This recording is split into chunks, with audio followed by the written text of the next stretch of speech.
Hoy, 29 de junio, la Iglesia Universal celebra a dos grandes santos de los primeros tiempos del cristianismo, a Pedro y a Pablo.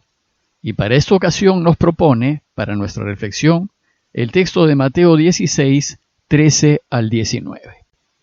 El texto dice así: En aquel tiempo, al llegar a la región de Cesarea de Filipo, Jesús preguntó a sus discípulos: ¿Quién dice la gente que es el Hijo del Hombre?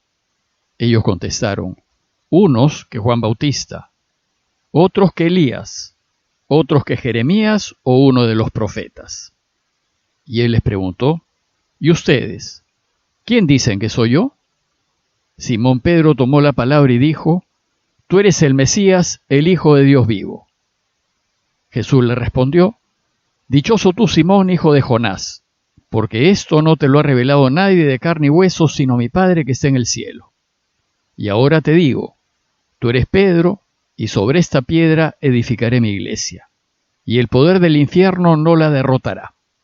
Te daré las llaves del reino de los cielos, y lo que ates en la tierra quedará atado en el cielo, y lo que desates en la tierra quedará desatado en el cielo. La razón de celebrar a estos dos grandes cristianos se debe a que luego de la resurrección y ascensión de Jesús, toda la responsabilidad de anunciar el Evangelio quedó en manos de la Iglesia. Y ésta se encontró con la gran tarea de tener que salir al mundo a anunciar la buena noticia y hacer realidad el mensaje de Jesús. En este trabajo inicial destacaron significativamente Pedro y Pablo. Los primeros años fueron muy importantes para la Iglesia, pues en esos años reflexionó acerca de lo vivido con Jesús, celebró su triunfo en las Eucaristías y en las oraciones comunes, profundizó en el mensaje que debía anunciar y cómo debía anunciarlo, y afinó así el material que dio origen a los evangelios que hoy tenemos. Fue en esos primeros años en donde se consolidaron las principales tradiciones de la Iglesia. En esos tiempos la Iglesia se organizó internamente en aras de encontrar la mejor manera de concretar y poner en práctica las enseñanzas de Jesús, e inició su expansión a lo largo de la red de caminos del Imperio Romano. Y poco a poco se fue distinguiendo y separando del judaísmo hasta independizarse completamente de él. En esos años de crecimiento de la Iglesia, Pedro y Pablo estuvieron muy activos y guiando la consolidación del cristianismo, y por haber sentado las bases para el desarrollo de nuestra fe, son llamados desde muy antiguo columnas de la Iglesia. En la celebración eucarística del día de hoy, la Iglesia nos propone lecturas para ayudarnos a celebrar a estos dos grandes santos.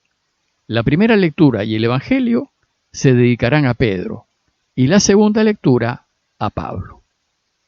Pero ¿quiénes son Pedro y Pablo?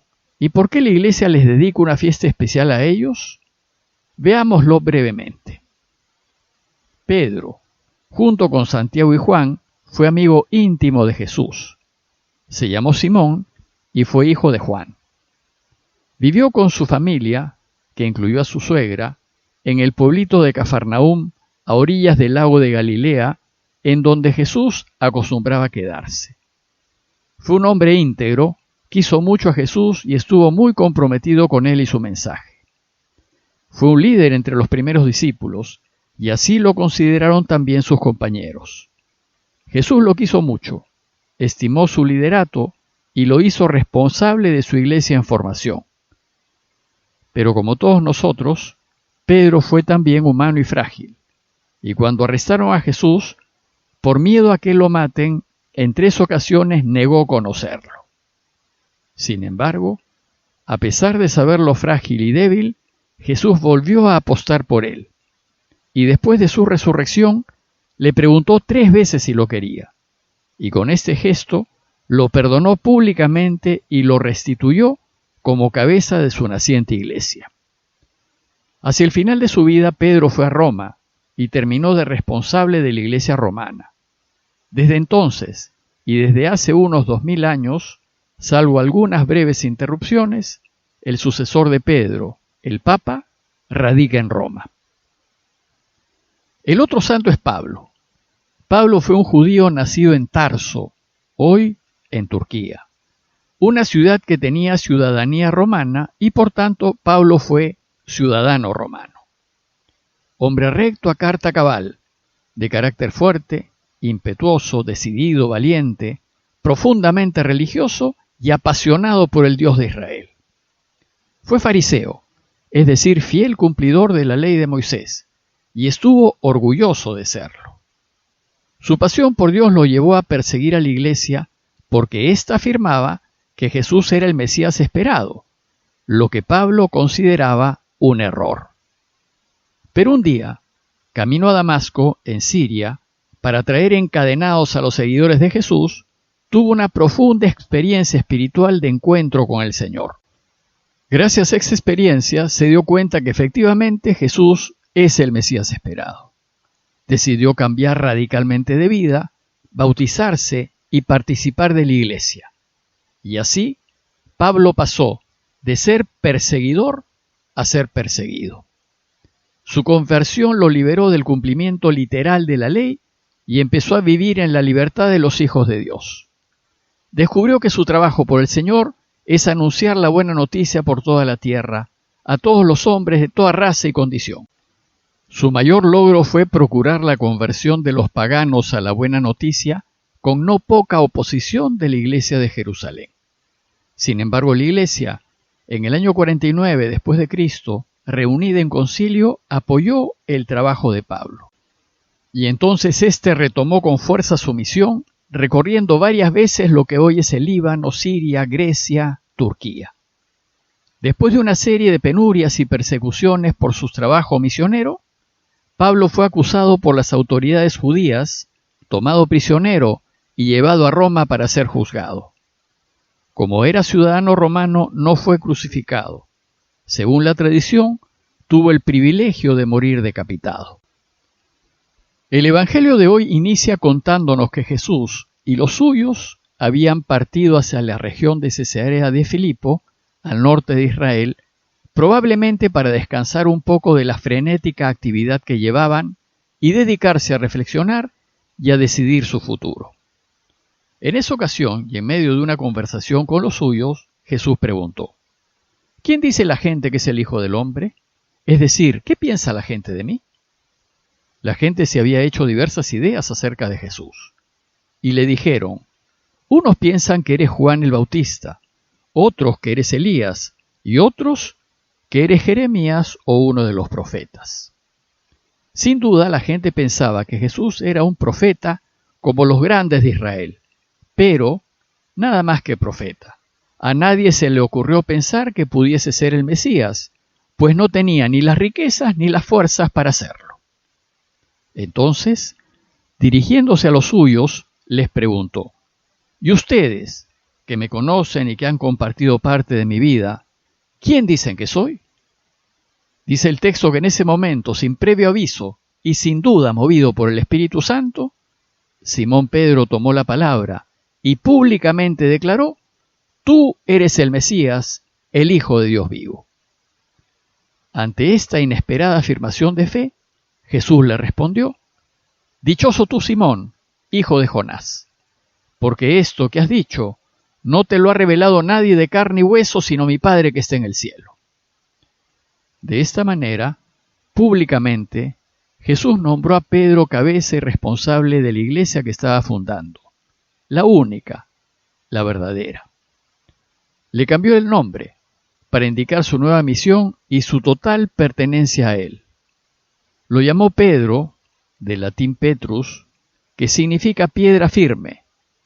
En arameo se dice Kefas, diciéndole: ahora te digo, tú eres Pedro, y sobre esta piedra edificaré mi iglesia, y el poder del infierno no la derrotará, anunciando así la permanencia en el tiempo de su iglesia. Pero además, le ofreció las llaves del reino, que indican que en el nombre de Jesús le concede autoridad para decidir en todos los asuntos que llevan al reinado de Dios, diciéndole: te daré las llaves del reino de los cielos. Lo que ates en la tierra quedará atado en el cielo, y lo que desates en la tierra quedará desatado en el cielo. De esta manera, Jesús hizo a Pedro representante suyo, su vicario en la tierra. Una representación que ha prevalecido a través de los siglos en la figura del Papa. Por tal motivo, hoy día también se celebra el Día del Papa. La palabra Papa procede del griego papas o papa y significa papá o padre. Pedro murió en Roma y, según la tradición, fue crucificado de cabeza, probablemente durante la persecución de Nerón entre el año 62 y 64 después de Cristo. Es de notar que en los años 40 del siglo XX se encontró su tumba en el cementerio que se encuentra en la Colina Vaticana, justo debajo de la Basílica de San Pedro. Y su tumba se encuentra debajo del altar central. De esta manera y gráficamente, como dijo el Señor, Pedro sigue siendo piedra y fundamento de su iglesia. Hoy pues celebramos las grandezas de Pedro y Pablo, dos columnas de la iglesia cuyo esfuerzo evangelizador lo podemos gustar hasta el día de hoy. Celebramos a Pedro, el primer papa, puesto a la cabeza de la iglesia por el mismo Jesús. Y en él celebramos a todos los papas, de manera especial a nuestro papa actual, que han continuado con el encargo de Jesús de dirigir la iglesia hasta el final de los tiempos. Y celebramos a Pablo, el extraordinario misionero de la primera iglesia, y en él celebramos a todos aquellos misioneros que a lo largo de los siglos, y también hoy, se han preocupado y siguen preocupándose, entregando sus vidas, para que los hombres y mujeres de toda raza y estado descubran al Dios verdadero, entren a la iglesia y vivan para siempre. Pidámosle pues hoy a Dios por su iglesia y por todos sus responsables, para que fieles a Él puedan seguir siendo un instrumento de vida y salvación para todos los hombres y mujeres de este mundo. Parroquia de Fátima, Miraflores, Lima.